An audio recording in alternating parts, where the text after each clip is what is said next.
തൃശൂർ പൂരം വിവാദത്തിൽ വിശദമായ അന്വേഷണം വേണമെന്ന് സംസ്ഥാന പോലീസ് മേധാവി ശുപാർശ ചെയ്തിരിക്കുന്നു. ADGPയുടെ അന്വേഷണ റിപ്പോർട്ടിനൊപ്പം വിശദ അന്വേഷണത്തിനുള്ള ശുപാർശയും DGP സംസ്ഥാന സർക്കാരിന് കൈമാറി. അതേസമയം പൂരത്തിന് നിയന്ത്രണങ്ങൾ ഏർപ്പെടുന്നതിലുൾപ്പെടെ ADGP MR അജിത് കുമാർ ഇടപെട്ടുവെന്ന് സ്പെഷ്യൽ ബ്രാഞ്ചിൻ്റെ റിപ്പോർട്ടുമുണ്ട്. അത് മറ്റൊരു കഥ. അഖിൽ ഷാ അൻസാർ ചേരുന്നു തിരുവനന്തപുരത്ത് നിന്ന്. Akhil Shah, good morning. പറയൂ ഡീറ്റെയിൽസ്.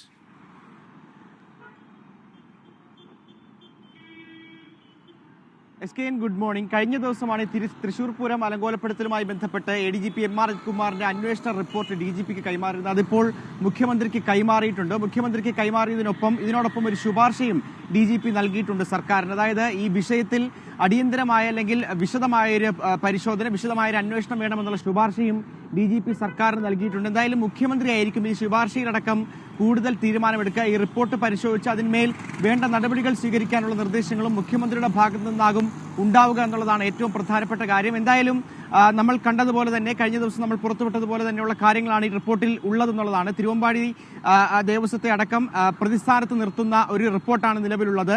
അതുപോലെ തന്നെ ഈ റിപ്പോർട്ടിൽ പറയുന്ന പ്രധാനപ്പെട്ട ഒരു കാര്യം, പെട്ടെന്ന് ഏകപക്ഷീയമായി ഈ പൂരം നിർത്തിയതായി പ്രഖ്യാപിച്ചതിൽ ചില ദുരൂഹതയുണ്ട്. അക്കാര്യത്തിൽ ഉൾപ്പെടെ ഒരു അന്വേഷണം വേണമെന്നുള്ള കാര്യവും DGPയുടെ ശുപാർശയിൽ പറയുന്നുണ്ട്. മറ്റൊരു കാര്യം, ഈ തൃശൂർ പൂരവുമായി ബന്ധപ്പെട്ട് അല്ലെങ്കിൽ ഈ അലങ്കോലപ്പെടുത്തലുമായി ബന്ധപ്പെട്ട് ക്രൈംബ്രാഞ്ചിന്റെ ഒരു അന്വേഷണ റിപ്പോർട്ട് നിലവിൽ പുറത്തു വന്നിട്ടുണ്ട്. ഈ അന്വേഷണവുമായി ബന്ധപ്പെട്ട റിപ്പോർട്ട് പറയുന്നത് ഈ പൂരം അലങ്കോലപ്പെടുത്തലുമായി ബന്ധപ്പെട്ടുള്ള നിയന്ത്രണങ്ങളിൽ ADGP ഇടപെട്ടിരുന്നു. ADGP നിയന്ത്രണങ്ങൾ നിർദ്ദേശിച്ചിരുന്നു എന്നുള്ളതാണ്. 2 ദിവസം ADGP തൃശ്ശൂരിൽ ഉണ്ടായിരുന്നു. തൃശ്ശൂർ പൂര ദിവസവും അതുപോലെ തന്നെ തലേ ദിവസവും ADGP അവിടെ ഉണ്ടായിരുന്നു, അവിടെ തങ്ങിയിരുന്നു. ഉന്നത ഉദ്യോഗസ്ഥരുടെ യോഗം ഈ നിയന്ത്രണങ്ങളുമായി ബന്ധപ്പെട്ട് ADGP വിളിച്ചിരുന്നു എന്നുള്ള കാര്യം പറയുന്നുണ്ട്. ഈ തരത്തിൽ ഈ സ്പെഷ്യൽ ബ്രാഞ്ചിന്റെ റിപ്പോർട്ടും അതുപോലെ തന്നെ ADGP സമർപ്പിച്ച റിപ്പോർട്ടും തമ്മിൽ വലിയ വ്യത്യാസമുണ്ട്. വലിയൊരു വ്യത്യാസം ഇതുമായി ബന്ധപ്പെട്ടുള്ളത് കൊണ്ട് തന്നെ ഏത് തരത്തിലുള്ള നടപടിയാകും സർക്കാരിന്റെ അല്ലെങ്കിൽ പോലീസിന്റെ ഉന്നത തലങ്ങളിൽ ഉണ്ടാവുക എന്നുള്ള കാര്യവും ഇനി വരും മണിക്കൂറിൽ തന്നെ കണ്ടറിയണം. എന്തായാലും മുഖ്യമന്ത്രിക്ക് ADGPയുടെ റിപ്പോർട്ട് കൈമാറിയിട്ടുണ്ട്. അതിൽ മുഖ്യമന്ത്രി പരിശോധന നടത്തും. ഒപ്പം ക്രൈംബ്രാഞ്ചിന്റെ കൂടി റിപ്പോർട്ട് നിലനിൽക്കുമ്പോൾ ഏത് തരത്തിലുള്ള നടപടിയാണ് സർക്കാർ എടുക്കുക എന്നുള്ളത് നോക്കി തന്നെ കാണണം.